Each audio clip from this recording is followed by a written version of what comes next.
سر ابھی 20 تاریخ کا ذکر کر رہے تھے شرازی صاحب، ایک نئی تاریخ بھی آ گئی ہے نا 31 جنوری، وہ تاریخ دی گئی ہے پی ٹی آئی کی جانب سے اور کہا گیا ہے کہ جی 31 جنوری تک آپ نے جو چیزیں کرنی ہیں حکومت کو کہا گیا آپ کر لیجئے ہمارے مطالبات کے بعد، تیسرے دور کے بعد، اس کے بعد کیا ہوگا سر؟ اچھا دیکھیے، ایک تو میں اصل میں آج بہت سارے جو خوش گمان لوگ ہیں جو پاکستان اور سیاست سے بڑے متعلق بڑے اچھے خیالات رکھتے ہیں، جی سر، ان کے درمیان میں گھرا بیٹھا ہوں، تو میری جرت نہیں ہے کہ میں کوئی زیادہ اختلاف کروں. میری جو منفی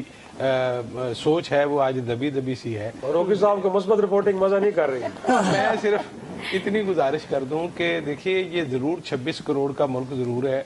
لیکن وہ حبیب جالب نے جب نظم لکھی تھی ایک بڑی مشہور، وہ غالباً اس وقت 10 کروڑ لوگ تھے ہم شاید،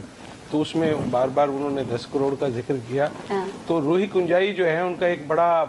زبردست مصرع ہے، اور اس مصرے کی خوبی یہ ہے کہ اس مصرے سے پہلے آپ کسی بھی مشہور شاعر کا کوئی مصرع اٹھا کر لگا لیں، شعر وزن سے نہیں گرے گا اور اس کے ساتھ وہ پرفیکٹ بیٹھے گا.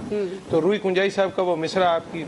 خدمت میں پیش ہے، وہ یہ ہے کہ حالانکہ اس سے فرق تو پڑتا نہیں کوئی. تو یہ جو ہماری اس وقت کی عدلیہ ہے اس سے کوئی فرق نہیں پڑتا، یہ کیا کر رہی ہے کیا نہیں کر رہی، اس کو جس طرح چاہیں گے ہمارے حضرات وہ اس کو استعمال کریں گے اور یہ اسی طرح سے آئے گی. 31 جنوری والی جو ڈیڈ لائن ہے عمران خان صاحب کی طرف سے، میرے نزدیک اس کی اہمیت جو ہے وہ ایک اور ثانوی ہے، کوئی زیادہ نہیں ہے.